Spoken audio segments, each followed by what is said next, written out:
Some names vanish from the news from one day to the next.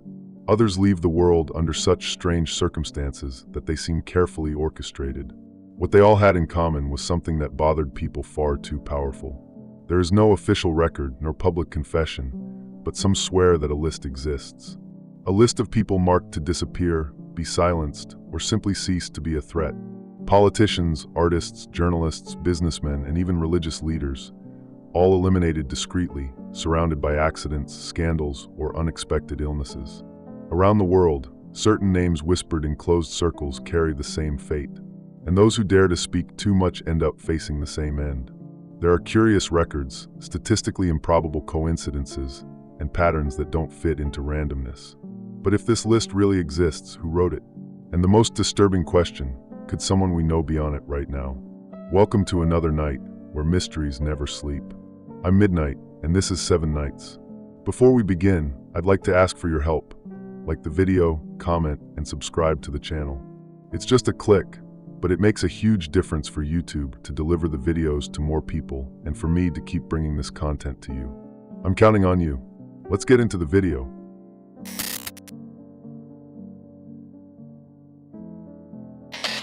Have you ever noticed how some people disappear off the map in a way that's almost choreographed? Names that were everywhere, and suddenly silence. Deaths, scandals, hospitalizations, bankruptcies, all happening so fast that no one can react. Some say this is no coincidence, that a list exists, not digital, not recorded, but real.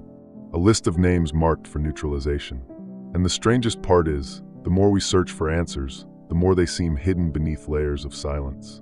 For years, few dared to talk about it, but behind the scenes of the Cold War, a man known only as Thomas, a former NSA agent, made a revelation that still chills those who delve into this subject. In a closed meeting with independent journalists, he said he had seen a physical, confidential report containing names of civilians considered potential threats to international stability. And more, he said these names underwent periodic reviews. Shortly after, Thomas died in a house fire. The strangest part, the fire destroyed exactly the part of the house where he kept his personal documents. Accident or warning? It's not just an isolated case. In 1986, engineer Vimal Dajabhai was found dead after falling from a bridge. He worked for Marconi, a company tied to military projects and defense systems. The official report ruled it a suicide, but he was the 14th employee of the company to die under mysterious circumstances in 5 years. All involved in classified projects. Too much coincidence? Or were they meddling where they shouldn't? What stands out in these cases is the pattern. People with access to sensitive information, involved in geopolitically significant topics, die or vanish without deeper investigation into what happened. In the 90s, a Canadian magazine dared to connect the dots. It highlighted the disappearances of scientists and journalists in Latin America and suggested ties to multinational companies and intelligence operations. The article was never archived, it simply vanished. The magazine shut down within months, and the journalists disappeared from the spotlight. With the rise of the internet, these traces began to be recovered. Forums, blogs, and restricted groups started investigating the names, dates, and patterns. One case that resurfaced was that of filmmaker David Crowley. He was producing a film called Gray State, a dystopia about a global totalitarian government. The project began gaining support and visibility. But before it was completed, Crowley, his wife, and daughter were found dead. The police called it a murder-suicide, but no one in the family accepted that explanation. The timing of the deaths, right before the film's release, seemed like more than just an unfortunate coincidence. And that's where the list theory gains strength. It's not just about physical elimination. There is also symbolic erasure, destroying reputations, undermining credibility, financial ruin. It's a multi-layered neutralization. Influential people with powerful messages or dangerous ideas are removed from the game before gaining enough momentum. Could this be a coordinated tactic? Military sources have described something similar.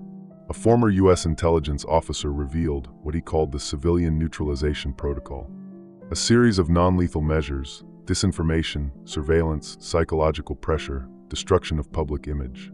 He said he had seen a list with hundreds of names, constantly updated. According to him, the main criterion was threat to the geopolitical stability of strategic alliances. But who decides what constitutes a threat? This question echoes across continents. In Europe, for example, journalist Serge Monast became known for investigating secret social control projects. In one of his last lectures, he publicly mentioned the existence of a silent list. Soon after, he died of a heart attack. He was healthy, young, with no history of heart problems. To this day, the autopsy results remain inaccessible. Coincidence or something more? In all these cases, the pattern of concealment is striking. Files disappear. Witnesses vanish. Cameras that weren't working. Classified information that becomes confidential data in seconds.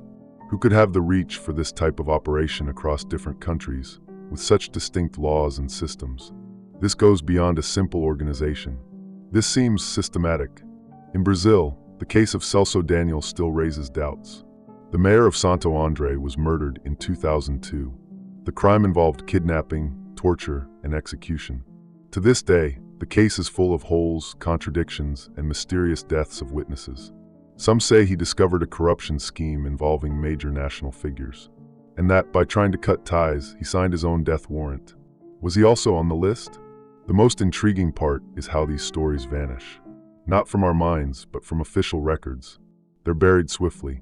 The files become inaccessible. The people involved change their stories or simply disappear from public debate. Who controls this flow of information? Who has the power to decide what the world can or cannot know? If this list really exists, then someone is writing names on it right now. But who are the authors? And who will be next?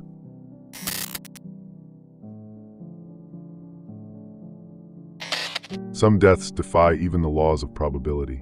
Planes crash in perfect weather. Vehicles collide without explanation. Cardiac arrests in young, healthy people with no history of illness. When analyzed in isolation, they may seem like random tragedies.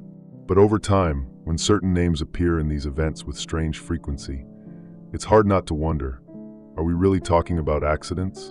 In 1996, TWA Flight 800 exploded minutes after taking off from New York. Officially, the cause was a short circuit in the fuel tank. But what few mention is that among the passengers were 3 engineers involved in military radar technologies. They were working on an upgrade project for air defense systems. Their deaths were not treated as a strategic loss. No parallel investigation was conducted, but it was enough to fuel the doubt. What exactly did they know?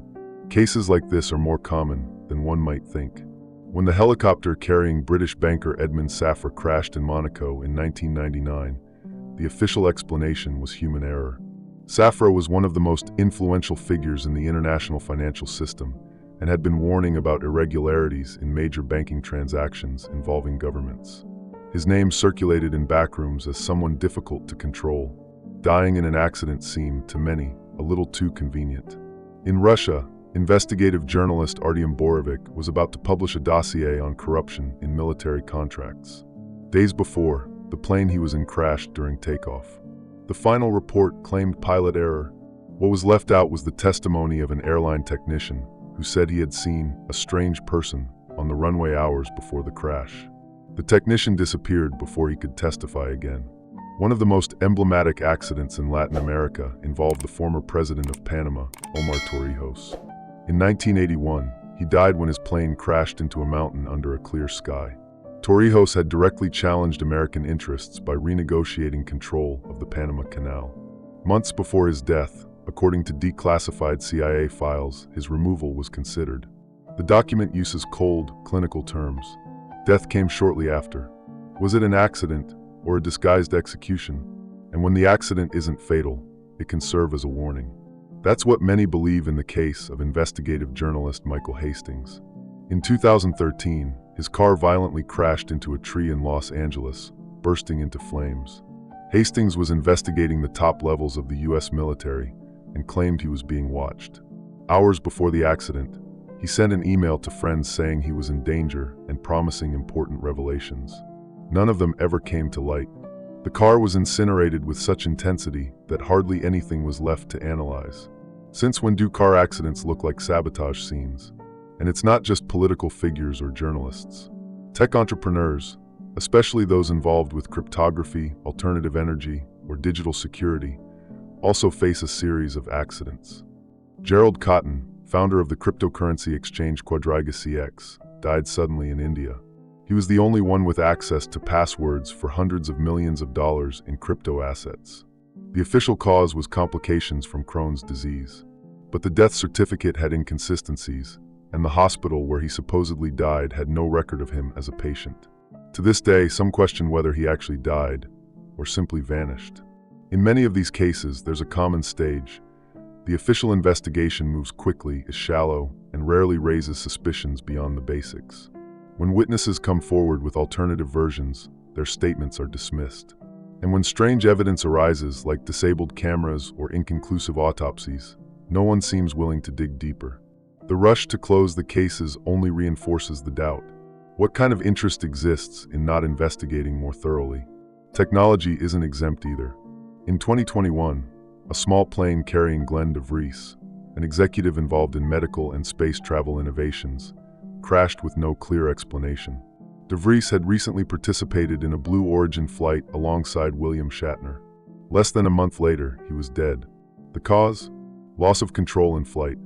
Vague technical details, and no parallel investigation. Was it just bad luck, or did someone want to silence one more voice? Some analysts began mapping these accidents, identifying temporal patterns and connections between the targets. What they found was chilling. The deaths generally occur when the individual is about to reveal something sensitive, start a bold project, or challenge power structures. And they almost always involve controllable environments, planes, cars, helicopters. Places where a technical error can go unnoticed, even if it's not exactly an error. When the same sequence repeats dozens of times in different contexts, chance begins to lose ground. Can fate really be that selective? Can luck always fail the same types of people, in the same types of situations? And what if these accidents are simply the most discreet method of eliminating a threat?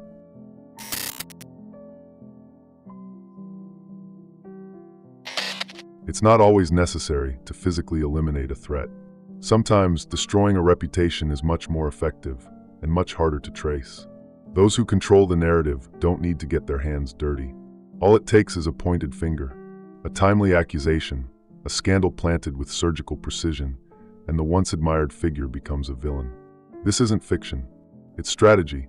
Behind the downfall of major figures, there are patterns that escape the casual observer but repeat themselves. One of them is the coordinated use of media to amplify accusations before any formal investigation even exists. American journalist Gary Webb, for example, published a series in 1996 linking the CIA to drug trafficking in black communities in the US. He was initially awarded, but soon the narrative shifted. He was discredited by major outlets, lost credibility, and was marginalized in the profession. Years later, he was found dead with 2 gunshot wounds to the head. The police ruled it a suicide. 2 shots. This type of cancellation is not a modern phenomenon, but its execution has become far more effective with the internet. Today, an edited video, an out-of-context audio clip, or even an unsupported accusation can ruin a career overnight. And often, the sources of these accusations are never deeply investigated. Who planted the information? Who benefits from this person's downfall? Another emblematic case is that of former French banker Dominique Strauss-Kahn. In 2011, he was the head of the IMF and a frontrunner for the French presidency. Within days, he went from presidential candidate to being accused of sexual assault by a hotel maid. The case was dismissed due to inconsistencies, but his political career was already dead. Just before the scandal, he had been pushing for structural changes in the European financial system. The question that lingered, was it his mistake or a trap? There are also cases involving artists, intellectuals, or activists. People with enough reach and voice to change perceptions. When they begin to question official narratives or get involved in sensitive causes, old accusations surface, anonymous leaks, or retroactive investigations. Many of these stories fade when the dust settles, but the damage is done. How does someone clean their image after the entire world has already tarnished it? These scandals function like silent weapons. No bullets, no direct confrontations. Just words, headlines, selective edits. And almost always, the victim is pushed into isolation. Friends step away, contracts are canceled, public opinion turns its back. And the cruelest part, even when proven innocent, the shadow of doubt remains. After all, who believes in a discredited innocent? Leaks are also tools of precision. Secret documents, private recordings, intercepted conversations. all can be used out of context. In 2013, Edward Snowden revealed the extent of US digital surveillance to the world. But even before he finished speaking, there were already campaigns to discredit him. He was called a traitor, unstable, egocentric. They didn't just attack what he revealed. They attacked who he was. Why? Many of these scandals emerge in sync with moments of disruption. Someone is about to release a revealing book. A scandal. About to testify in an international investigation. Another scandal. Shows up at a major conference with compromising data. The accusation surfaces before the second coffee break. Coincidence or preemptive containment. A frequent mechanism is the use of smaller figures to take down bigger ones. Actors, aides, intermediaries are exposed first. They serve as trial balloons to gauge public reaction.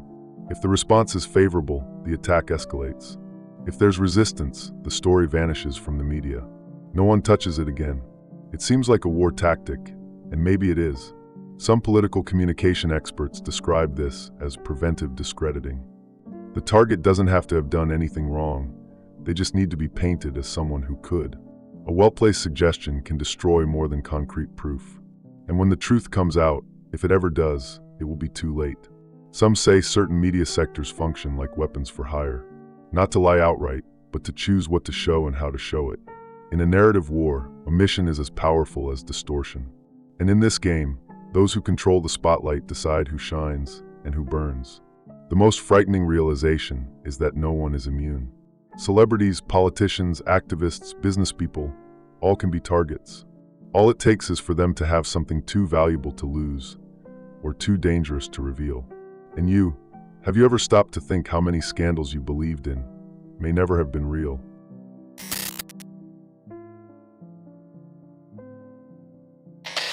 A list doesn't write itself.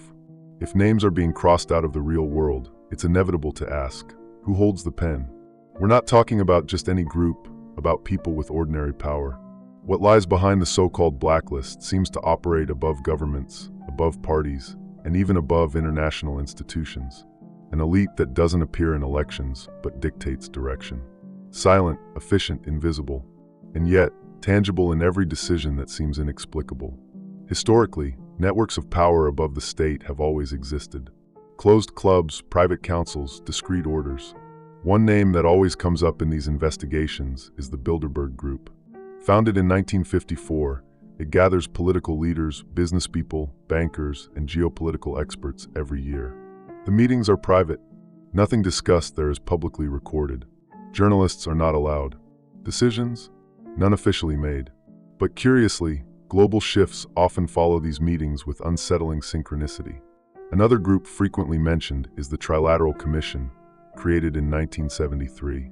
Composed of members from North America, Europe, and the Asia-Pacific region, it operates with the goal of promoting greater cooperation among the major industrial democracies. What sounds diplomatic to some, to others, feels like strategic control over global markets and politics. Many of its members have held key positions in governments and corporations. Coincidence, or a well-structured pipeline? The relationship between these groups and major media conglomerates also draws attention. Corporations that control information control perception, and those who shape perception mold reality. Rupert Murdoch, for example, commands a media empire with global reach. George Soros, on the other hand, funds social movements and media structures in various parts of the world. Both are frequent targets of theories, not always fair, but they represent a type of power that rarely faces direct opposition. Why? Interestingly, when figures outside the traditional circuit try to expose these networks, they vanish from the scene or become targets of ridicule. Aaron Russo, a Hollywood producer, stated in an interview that a member of the Rockefeller family confided in him about a plan for global social control. Shortly afterward, Russo died of a rare cancer. Before that, he had already been completely ostracized from the industry. There was no direct persecution, just silence. Major international institutions also appear in investigations as pieces of this game. The World Economic Forum, for example, promotes annual discussions about the planet's future, with the presence of the global elite's most prominent names. But many who criticize their decisions or proposals for an economic reset saw their careers collapse shortly after. A curious detail, much of what is proposed there ends up being implemented globally, even without direct electoral backing. In parallel, intelligence agencies from powerful countries seem to operate as executive arms of this invisible elite. Former directors of the CIA, MI6, and Mossad often move on to board positions in major corporations or investment groups after retirement. It's not illegal, but when the interests of these companies intersect with geopolitical decisions, questions arise. Who serves whom? Declassified reports over the years reveal that infiltration operations, public opinion control, and crisis manipulation are recurring practices. Operations like Mockingbird, which confirmed the use of the American press as an internal propaganda tool, show how narrative control has always been a priority. If they did this in the 60s and 70s, why wouldn't they do it now with far more advanced tools? And we can't forget the big tech companies. Platforms that control the flow of information for billions of people are, today, perhaps more influential than any government.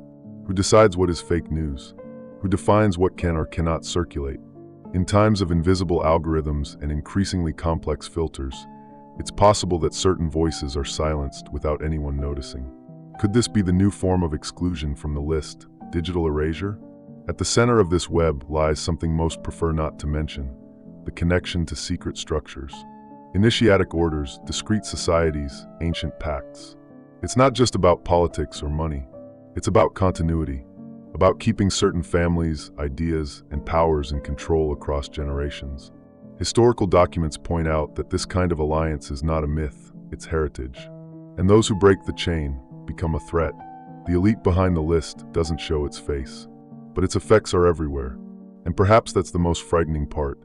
There is no face, no clear name, just the weight of consequences. And if no one knows exactly who's at the top, how do you take down something you can't see?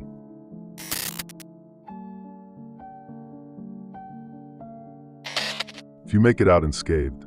Even fewer remain standing after challenging those who should not be challenged. But on rare occasions, someone escapes, survives, flees, or simply gets tired of running and speaks. These cases are the minority, but they exist. And each one of them carries something in common: the mark of fear and the sense that they crossed an invisible line, a line no one was meant to cross.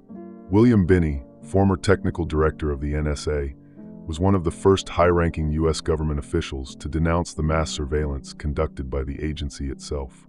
When he resigned and began speaking out, he was labeled a traitor, investigated by the FBI, and had his home raided. But Binney survived and continued to blow the whistle. He claimed internal systems were being used not against terrorists, but against ordinary citizens. Why would someone so experienced risk everything, unless he was sure of what he saw? Another name who escaped, but not without consequences, is Julian Assange. The founder of WikiLeaks published highly sensitive documents exposing military and diplomatic operations of major powers. In no time, he went from respected journalist to public enemy number one. What followed was an international siege: accusations, passport cancellation, forced asylum, imprisonment. Assange is alive, but lives as if he's already been erased from the world. Even though his files shocked the planet, his voice was gradually silenced. For how long? Intelligence analyst Chelsea Manning also survived but paid a steep price. After leaking military documents revealing civilian deaths and questionable practices in the Iraq and Afghanistan wars, she was convicted and imprisoned for 7 years. Upon release, she found a world where her name was known, but her narrative had been distorted. Surviving wasn't enough. She had to live with the consequences of being marked. In Europe, former German agent Andreas von Bülow became a thorn in many sides when he began questioning the official version of the 9/11 attacks. He published a book, appeared on TV programs, and openly said that invisible forces are operating with more power than any elected government. He was never directly attacked, but he was gradually discredited. Labeled a theorist, dismissed publicly, pushed to the margins of the debate. Was this merely resistance to the absurd, or part of a neutralization protocol? Some independent journalists also narrowly escaped. Daniel Estulin, who spent years investigating the Bilderberg Group, claimed he received anonymous threats, was followed, and had his electronics hacked. Even so, he published books and gave lectures worldwide. Estulin alleges that the elite prefers discredit over direct elimination. It's more efficient and less visible. But he himself admits there are limits he would never dare to cross. Not everyone who escaped was a challenger. Some were simply in the wrong place at the wrong time. A former UN advisor, who requested anonymity in an interview with European press, said he accidentally became involved in an informal meeting where he overheard plans for economic intervention in African countries. Days later, he was offered a transfer. Upon declining, he suffered a suspicious car accident. Since then, he has lived under a protected identity. He never returned to public life. There are also the regretful, figures who, out of fear or remorse, decided to tell what they knew, but carefully, cautiously. A former Brazilian political consultant, in an unofficial conversation with journalists, claimed to have participated in the construction of discrediting campaigns against opponents. He said everything was done on demand, with approval from people who never appeared in meetings. What scared him most? The coldness of the process. He never named names, never published anything, but disappeared from the media voluntarily. Some believe there is a sort of silent code among these survivors. An unspoken pact, yet respected. Speak, but not too much. Expose, but without names. Appear, but avoid the spotlight. Those who follow these rules, even without knowing exactly who made them, remain alive. Those who don't take risks. Is that the price of freedom? How far is someone willing to go for what they believe in? And when they realize they've touched something they shouldn't have, is there still time to turn back? Survivors tell their stories, but always with gaps, with pauses, with eyes that seem to carry much more than they say. These names, though alive, walk the margins, remembered by few, respected by many, but followed by almost none. They escaped, yes, but are they truly free? Or is it that, once you cross that line, no one comes back whole?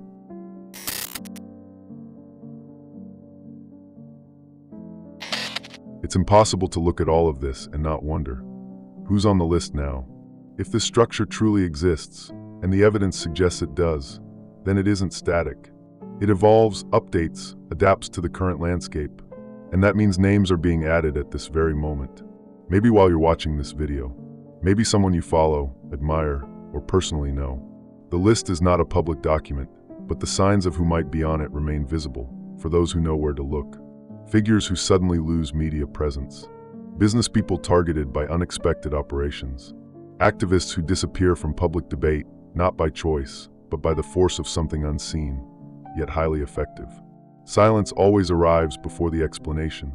In recent years, voices that question dominant economic models, the rise of digital surveillance, and the actions of major corporations have been erased, discredited, or removed from their positions.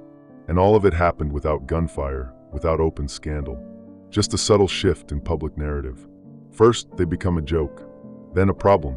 Finally, they disappear, and that includes even famous names.